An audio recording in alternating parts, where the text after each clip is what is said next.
Episode की शुरुआत में हम देखते हैं कि जिंग केई अपने पेरेंट्स को याद करके उदास होती है। एक्चुअली उसके पेरेंट्स की डेथ एक कार एक्सीडेंट में हुई थी और वो कार जिंग केई ही ड्राइव कर रही थी। इसलिए वो उनकी मौत का जिम्मेदार खुद को मानती है।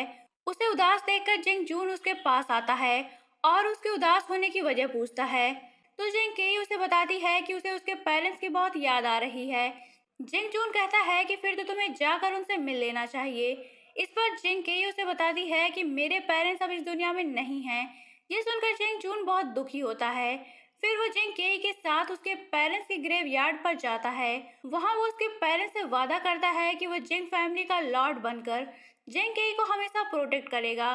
इधर जिंग जून का फिंगरप्रिंट वूजिंग के रूम के बाहर मिले अननोन फिंगरप्रिंट से मैच कर जाता है। तो ऑफिसर क्यूलिंग जिंग जून को अरेस्ट करने का डिसाइड करते हैं। वो जिंग केई के घर जाते हैं तो उन्हें बाहर ही जिंग जून मिल जाता है।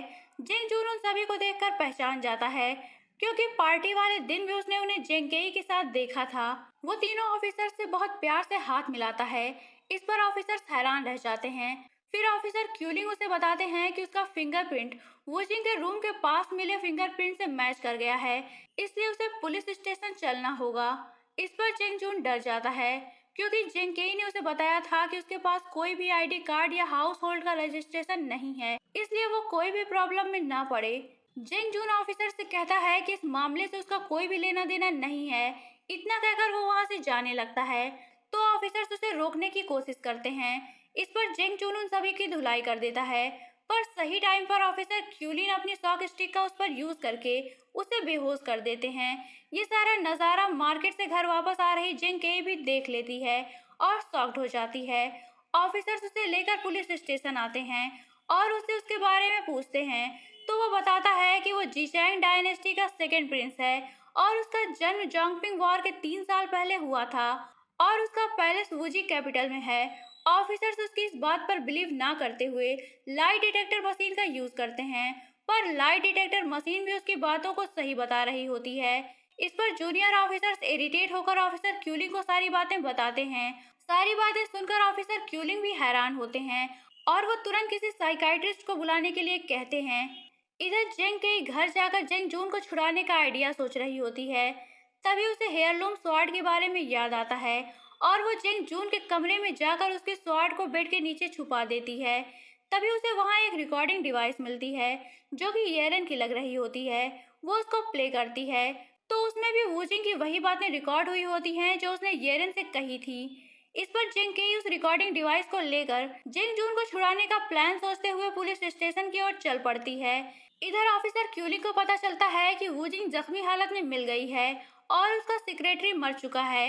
इस पर ऑफिसर क्यूलिंग वूजिंग से मिलने हॉस्पिटल जाने लगते हैं। तभी वहाँ जिंग केई पहुँचती है।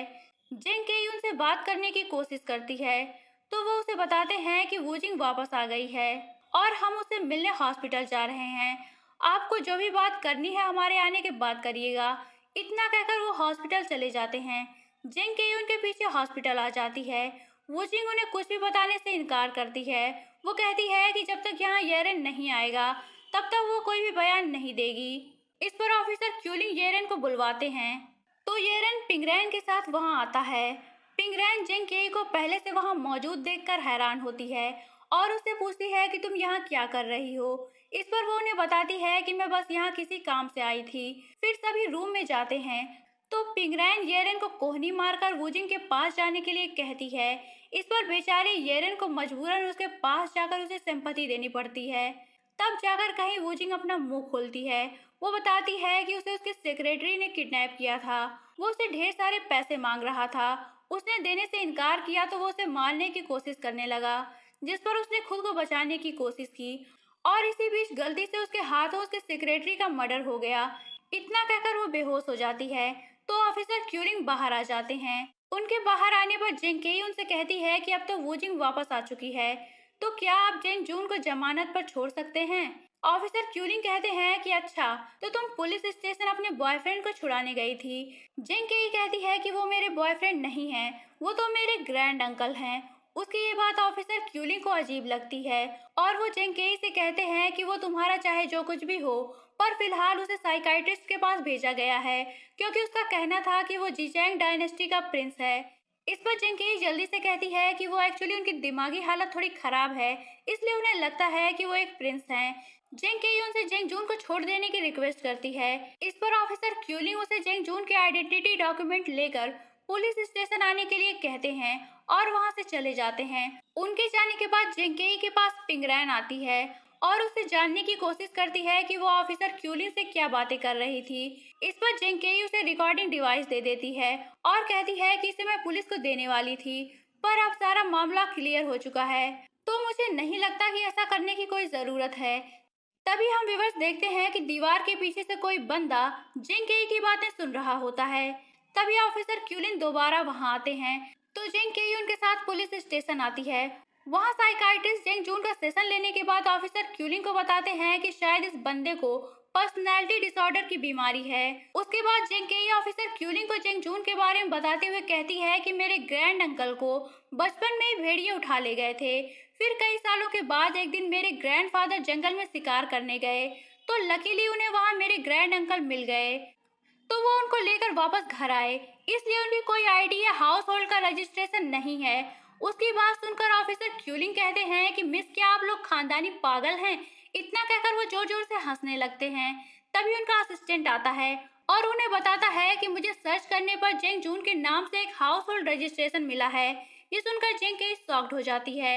ऑफिसर क्यूलिंग जेंग केई से कहते हैं कि तुमने तो कहा था कि जेंग जून के नाम से कोई भी हाउस होल्ड रजिस्ट्रेशन नहीं है। इस पर जिंग की बात को संभालते हुए उनसे कहती है कि शायद मेरे फादर ने उनका रजिस्ट्रेशन करवा दिया होगा। इसके बाद जिंग जून रिलीज होकर जिंग केई के साथ घर जाता है। जिंग केई उससे पूछती है कि तुमने तो कहा था कि तुम पास्ट से हो, फिर तुम्हारे नाम से हाउस होल्ड रजिस्ट्रेशन कैसे है? जिंग जून कहता है कि मुझे इस बारे में नहीं पता। फिर जिंग केई उसे येरेन की रिकॉर्डिंग डिवाइस के बारे में पूछती है, तो वो उसे बताता है कि वो शायद पार्टी वाले दिन सीढ़ियों से उतरते वक्त येरेन की जेब से गिर गई थी। फिर जब मैं ऊपर जा रहा था तो मुझे वो मिल गई। जिंग केई उस डिवाइस के बारे में सोचते हुए आगे बढ़ रही होती है। तभी जिंग जून को पास के ही एक पेड़ के ऊपर फंसी एक बिल्ली नजर आती है, तो वो तुरंत एक छलांग लगाकर पेड़ के ऊपर चढ़ जाता है और उसे लेकर तुरंत ही नीचे आ जाता है। ये देखकर जिंग केई शॉक्ड हो जाती है और दोबारा कभी भी इस तरह सड़क पर स्टंट ना करने के लिए उसे कहती है। इस पर जेंग जून भी उसे वादा करने को कहता है कि वो भी उसकी बातों का यकीन करे। इस पर जेंग केई हमेशा उसकी बातों पर बिलीव करने का वादा करती है। फिर वो दोनों घर आते हैं, तो जेंग जून जेंग केई की डिनर बनाने में हेल्प करने लगता है। जेंग केई उसे पूछती है कि तुम्हारे पास कोई भी आईडी नहीं है और तुम वापस अपने टाइम में भी नहीं जा सकते, तो तुम अब क्या करोगे? इस पर जेंग जून कहता है कि अब जब किस्मत मुझे यहाँ ले ही आई है, तो मैं अब यहीं रहूंगा और कोई ना कोई काम ढूंढ लूंगा। मेरी फैमिली में तुम हो, मैं तुम्हें प्रोटेक्ट करूंगा। जिंग की उसकी ये बातें सुनकर मुस्कुराने लगती है।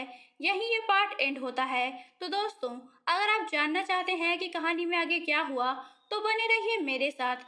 और अगर आपने अभी तक चैनल को सब्सक्राइब नहीं किया है, तो चैनल को सब्सक्राइब करके बेल आइकन पर क्लिक कर लीजिए, ताकि आपको हमारे आने वाली वीडियोस की इंस्टेंट नोटिफिकेशंस मिलती रहे। तो मिलते हैं नेक्स्ट वीडियो में। तब तक के लिए take care and good bye.